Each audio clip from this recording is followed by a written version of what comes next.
Well, good morning and welcome to the 100 Years and More show. Today we're doing something a little different. We're going to go and examine the history of dinosaurs in America. We're going to travel from about 1869 through to 1900 and look at the wheres and whys of dinosaur excavations and exploration and see the parties that are responsible for putting dinosaurs in front of the American public. The first mention of dinosaurs in the American press was in January of 1867. By that time, the term dinosaur had already been in use in Britain for about 20 years, but had not found its way over to America. It's noted in the January 23rd edition of the Oregonian that remains of a gigantic dinosaur. Professor D. Cope, and Professor Cope's going to be one of our antagonists in this story, exhibited at the Academy of Natural Sciences, Philadelphia, the remains of a gigantic extinct dinosaur from the green sand of New Jersey. The bones were portions of the underjaw and teeth, portions of the scapular arch, including a supposed clavicle, two humeruses, a left femur, a right tibia and fibula, with numerous phalanges, lumbar, sacral, and caudal vertebrae. In size, this creature equaled the Megalosaurus, 70 feet in length, and must have been one of the most formidable of the rapacious terrestrial vertebrae. Now, we mentioned Dr. Cope there. E.D. Cope is Edward Drinker Cope, born in 1840, and he would die in 1897. He's got an interesting story in that he was born wealthy, but used his fortune to basically fund his expeditions through the 1870s. We had a bunch of bad investments in the 1880s, and while not reduced to impecuniosity, has his financial affairs extremely restricted in the 1880s, and that comes into play here with our story. He's initially aligned with the U.S. Geological Survey. While he's at the University of Pennsylvania, most of his funding comes from the Geological Survey, and that again becomes one of the focus points of our analysis. Now, on July 1st, 1869, in the Topeka, Kansas Empire, it's noted that June saw another specimen of the long ago ages brought forth to the light of the 19th century. The last discovery has been most remarkable of all. Professor E.D. Cope of Philadelphia, the great naturalist, pronounced the fossils of not only a new species, but a new genus.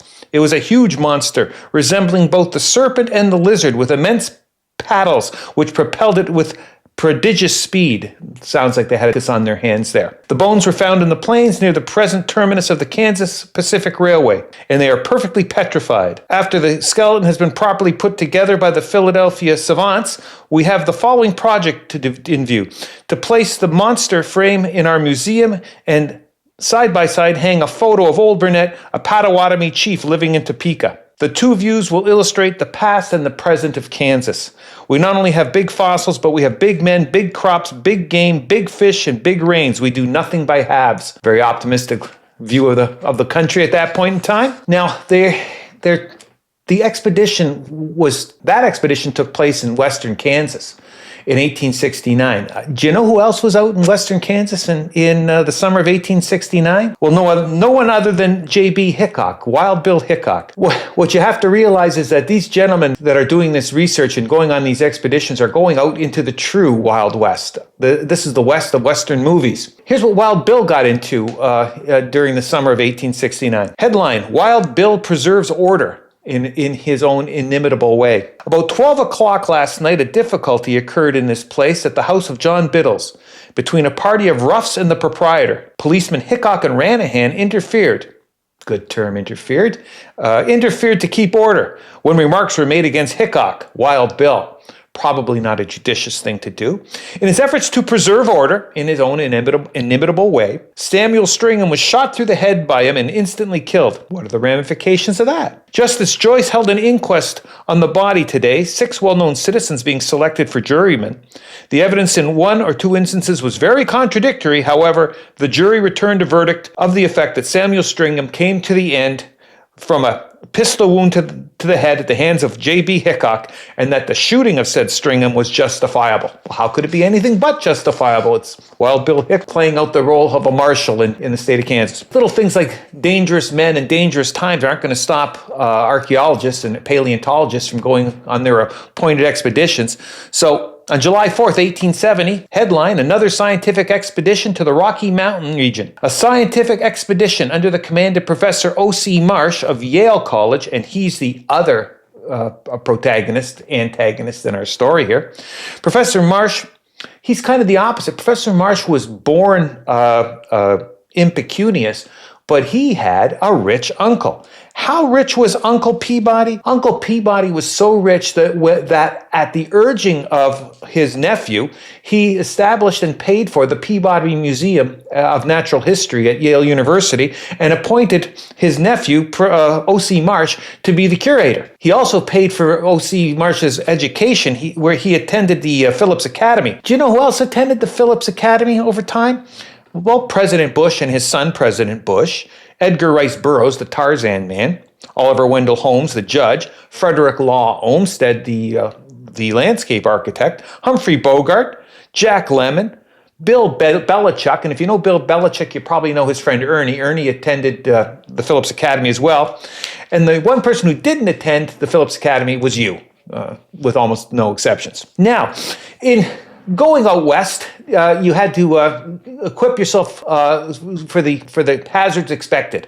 You'll see a photograph here of the Marsh expedition of 1871, and if you think they're heavily armed, you're correct. They are incredibly heavily armed. Why are they incredibly armed? Well, not just to deal with the roughs and toughs that Wild Bill Hickok would deal with, but they were going out into Indian territory, territories where things were less than settled.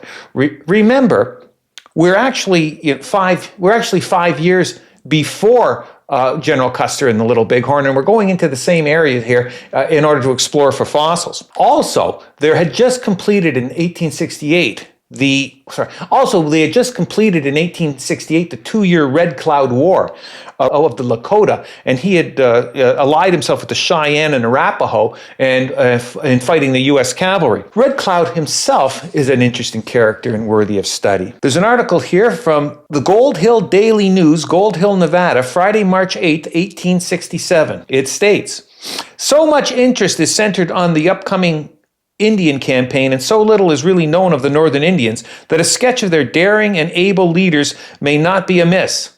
I have gathered the following information from traders who have been among the Indians for years. When you look through the newspapers of the 1860s and 1870s, they followed the Indian Wars as if it was a baseball league.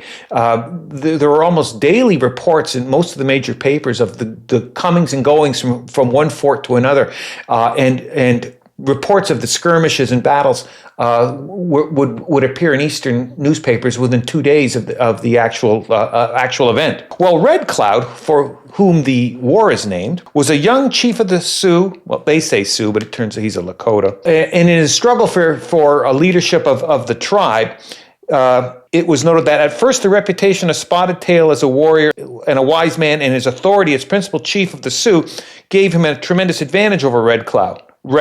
But after a time, the daring bravery exhibited by Red Cloud in war with surrounding tribes and his vehement eloquence in council gave him more influence in the tribe until he prevailed upon them to fight, which they did in 1863, 1864, and 1865. Physically, he's now about 35 years old, is physically one of the finest specimens of man, fully 6 feet tall, straight as an arrow, and active as a panther. Rides a beautiful horse, and is as fine a horseman as the world can produce. With respect to his exploits, it's noted that his hot incursions, his high deeds, his great name in arms has drawn daring and warlike spirits from his own and surrounding tribes. To the last, all the Northern Indians are in arms.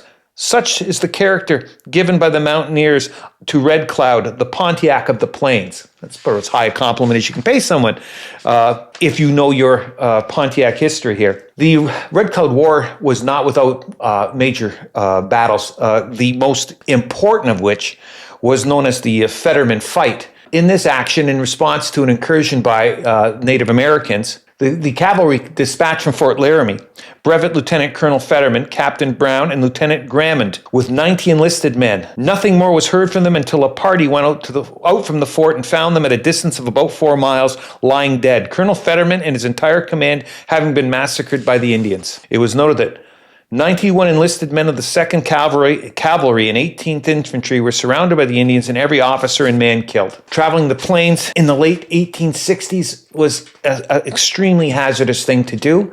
But it was something that was undertaken routinely, despite the hazards, by these men of science. One of the interesting things is that O.C. Marsh struck up a friendship with Red Cloud. You'll see a photograph here of him meeting in New Haven, Connecticut. He first went and visited Red Cloud in 1874 at Red Cloud's camp, and he invited him back east. Red Cloud actually would attend several times in the 1870s and 1880s to Connecticut. As a result, partially, I guess, as a result of these interactions with Marsh, Red Cloud became an advocate for peace throughout the rest of his life, and through the rest of his life. Before we go out west, we should take note of an interesting thing that Professor Marsh got involved with here: the Cardiff Giant. The Cardiff Giant was kind of a phenomena in 1868 and 1869 in America. It was a 10-foot tall statue of a human in white gypsum that was purported to be the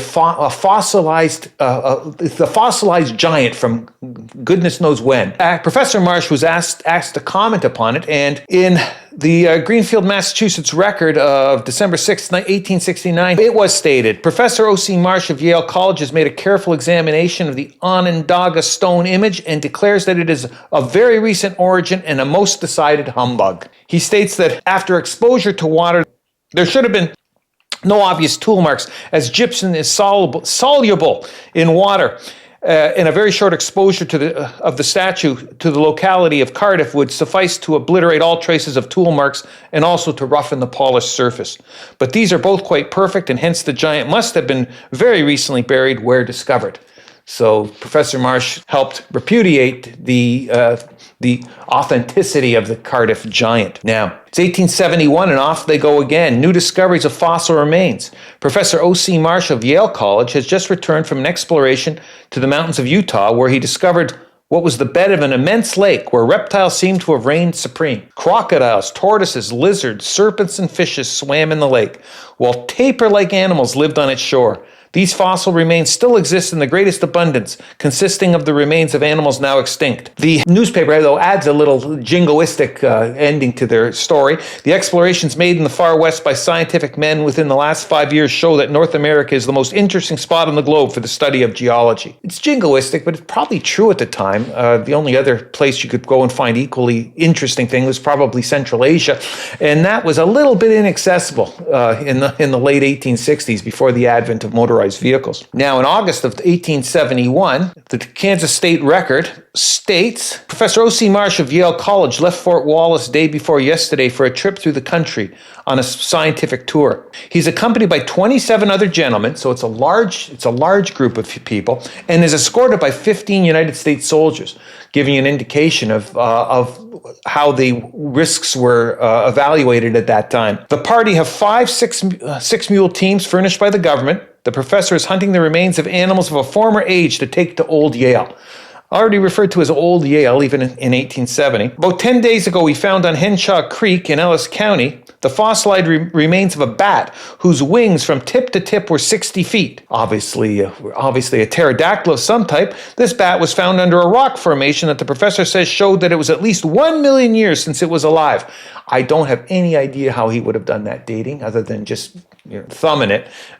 There's no scientific way other than estimating stratification, but there would be no way to get to come up with that conclusion scientifically. And as it was, he's off by a minimum of a factor of 65. How much, this is interesting, how many or how much, depending whether it's being weighed or counted, fossils do you think that that expedition was going to try to obtain during that summer? Well, it's probably more than you think. He proposes to get at least 5 carloads of such fossils before he returns to Old Yale at the next opening. So that's freight cars, 5 freight cars full of fossils, wrapped and packaged and shipped back to Yale. Professor Cope, not to be outdone, tells the Desert News of Salt Lake City, Utah in September September 1872, Professor E.D. Cope, one of our most distinguished scientists, fitted out quite an extensive party at Fort Bridger at the expense of the survey. He will remain 3 months in the field. In the first 2 weeks of his examinations, he reported the discovery of over 50 new species of extinct vertebrates, new to science.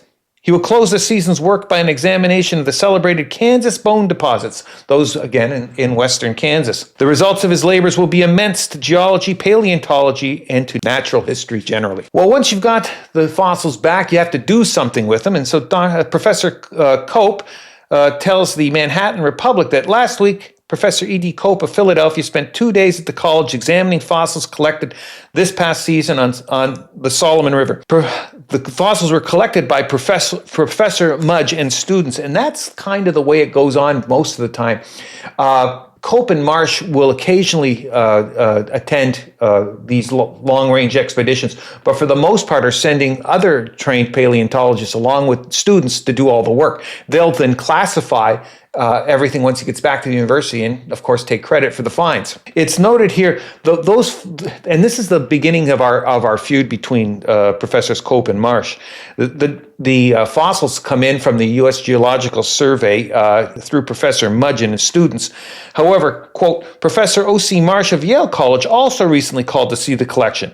These two distinguished scientists speak highly of the fossils collected and find among them 14 species of vertebrates entirely new to science. But you can see here that there is a rush, a pressure to examine, classify, and publish. He who publishes first gets credit, and credit is the name of the game when you're dealing with scientists of this stature. The need for classification doesn't stop the professors from occasionally returning to the plains. It's noted in January 16, 1873, the riches of the plains of the far west in the remains of gigantic and monstrous forms of animals seem almost inexhaustible. Professor Marsh has completed a second expedition to the Rocky Mountains, immense material having been collected. While it will require years of labor for several persons to arrange the fossil bones he's already accumulated in the museum at Yale College. Professor Cope is not to be left out of the equation. Professor Cope, the Philadelphia anatomist, has written an account of a fossilizing expedition made last autumn to Kansas. His results are of great value. Scattered over the plains of that state are bones of enormous reptiles, one of them exceeding in size any other known reptile. He's added to the list new species of dinosaurs, which were large, leaping reptiles, and of turtles, these groups not before known to have been inhabitants of the Cretaceous seas of the West. You can see here just in a few years, from 1867 to 1873, the familiarity that the press now has with dinosaurs and the apparent appetite that the public has to be informed of the ongoing explorations discovering same dinosaurs. This is an odd little article that appeared on May 15, 1873 in the Chicago Evening Mail. Professor E.D. Cope, a Pennsylvania naturalist, has published photographs of the cranium of the high-horned Indians. Let's do that. The high-horned Proboscideans of Wyoming. Good gracious, Mr. Cope must have had a hard time coping with that cranium. Was that particular high-horned Indian a candidate for public office? It looks like they're dabbling here in a little phrenology, kind of that dead-end science where they quasi-science where they study the shape and size of one's head and count the bumps to determine your personality traits. All sorts of evil things arose out of phrenology and probably should be the subject of one of our little analyses at some point in time. We'll keep you posted. On May 18th, 1873, in the Courier Journal of Louisville, Kentucky, Professor E.D. Cope of the Philadelphia Academy of Natural Science and Professor O.C. Marsh of Yale College are waging a savage war in the various scientific journals in relation to fossil vertebrae of the plains of Wyoming. The chief difficulty seems to be that Professor Cope has described and named certain species of extinct mammals. Now, they're not mammals, they're reptiles, which Professor Marsh claims he's already described and named. This is a tender point among naturalists as a chance for immortality, and having their names perpetuated with those of the fossils is ruthlessly cut off if your opponent publishes first. Now, as indicated earlier, both Professor Cope and Professor Marsh use proxies to, by the late 1870s, they're primarily using proxies to bring back the fossil finds from the West. And one of the gentlemen that is most involved in the process is Professor Mudge. And on October 18, 1877, Professor Mudge presented a statement of the remarkable discoveries made during the past season in Colorado of new genera and species of dinosaurs. No entire skeleton was found, but one entire hind leg, including the toes, measured 13 feet. As the reptile had long hind legs and the ability to stand erect upon them, his head, when in this position, would have been 35 feet above the ground. When living, it must have weighed between 20 and 25 tons. Intermingled with the same deposits were the bones of very small dinosaurs, also new to science, which indicated an animal when living of less than 20 pounds. So you got little dinosaurs as well. But here's what's interesting for our story. Some of those specimens are in the hands of Professor Marsh, and a few are in the possession of Professor Cope. So things are being intermingled. Will this lead to any difficulties? Of course it will. Now, before we get to the further difficulties, there are further finds that are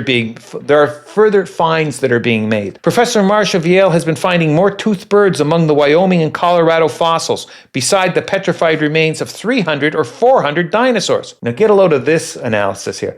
A mammoth kangaroo of the crocodile order, a leaping crocodile, sometimes 100 feet long, and about 1,000 pterodactyls, a sort of contemporary flying dragon with a wingspread of 30 to 40 feet. Well, I'm sure somewhere in that story is the truth, but it seems like they're finding quite a few interesting things in 1878 out on the plains. It all comes to a head, though, in 1890. The Boston Evening Transcript publishes this runs an entire page of the newspaper. Headline, The Row.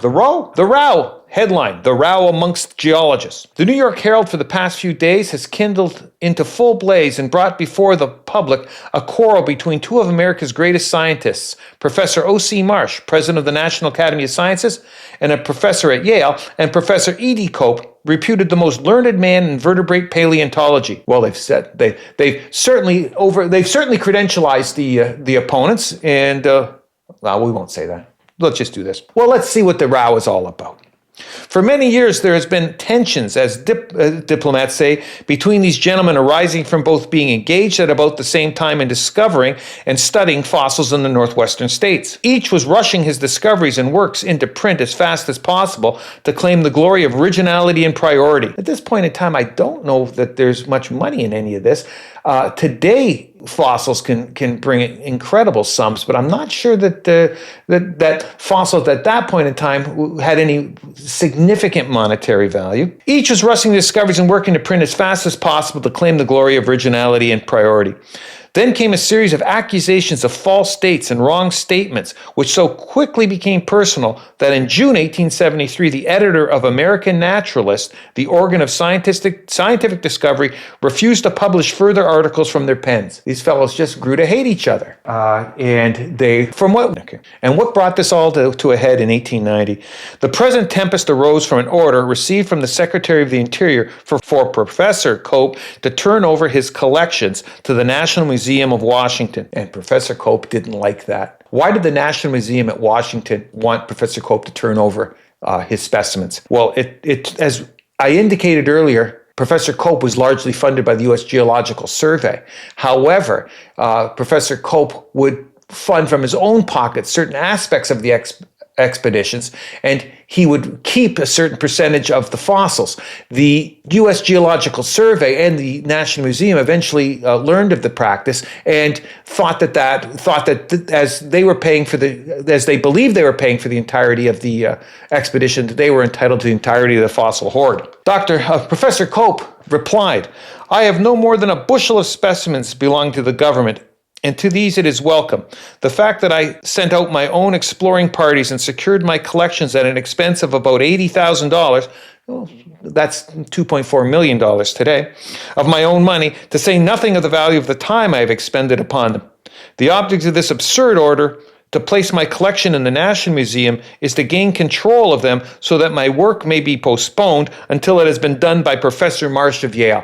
So he thinks that Professor Marsh is just trying to jam him before he can get all the research done on his specimens, get the specimens turned over, and then allow Professor Marsh, who by this point in time has greater resources, to classify and properly document the finds and take credit for them. Things get pretty personal. With respect to the qualifications of Professor Marsh, Dr. Cope says, Professor Marsh is utterly incompetent to fill the position of President of the National Academy of Science. He is a plagiarist, that he has stored United States specimens, fossils, etc. among his own collection at Yale, and in such a matter that no one knows the ownership of them, and that he has caused the destruction of specimens which he could not use, that other scientists might not get ahead of him in discoveries. He accuses them of several very serious infractions here, including the actual destruction of fossils, on the basis, I guess, that if I can't get around and classify them, nobody's going to, so he'd rather have them destroyed. It's noted that according to Cope, Marsh's advancement to the presidency of the National Academy of Science was a movement of Marsh, Powell and Company, whereby the survey should receive the backing of the Academy and the prestige of Yale College, while Marsh should have the honor. Okay. As has been indicated, the head of the U.S. Geological Survey during this period of time is Major Powell. Major Powell is called a major because he served in the Union Army during the Civil War. Not only did he serve in the Union Army during the Civil War, he lost an arm in that service. That didn't stop him from returning to the ranks and participating in the Atlanta campaign along with William Tecumseh Sherman. Following the war, he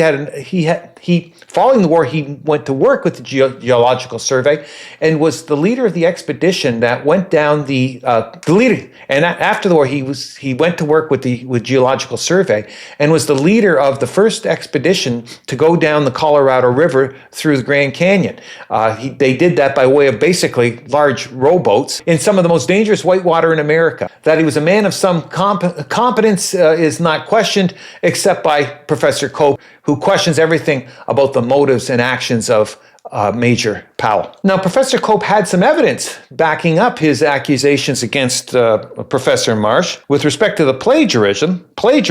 In these charges, he is supported by a letter several years old from Professor Williston of Yale, from which the following is taken. The larger part of the papers published since my connection with him, Marsh, in 1878, have been either the work of or the actual language of his assistants.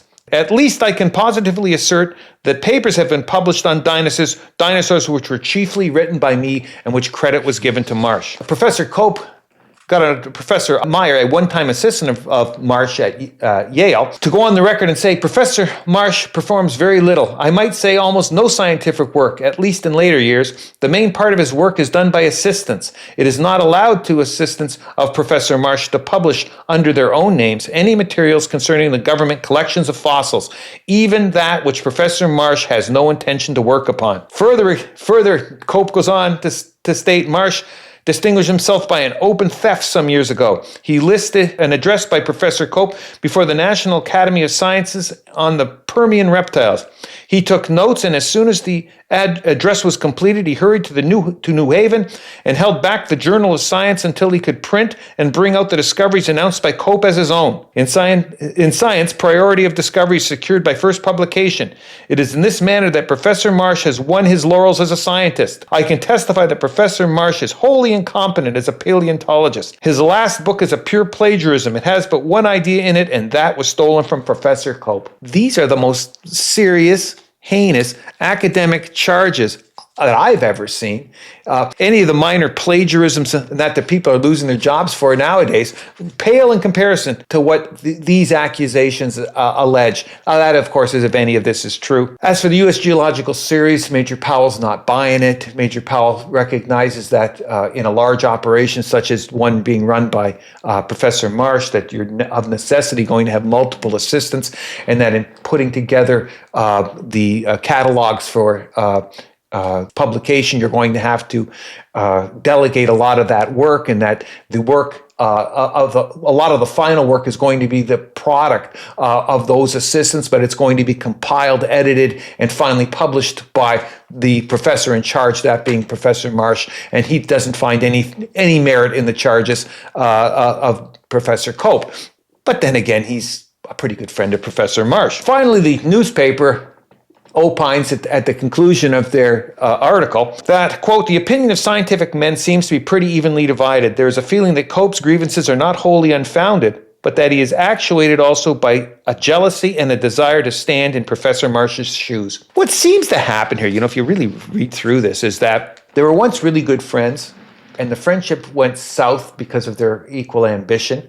But what I also think happens was that Professor Cope, who started out life as a wealthy man, resented the fact that Professor Marsh had such wealthy benefactors. It made Professor Marsh's job collecting fossils in the West far easier than Professor Cope's. And then that was compounded when the money that Professor Cope did have was lost in mining ventures and other investments in the 1880s.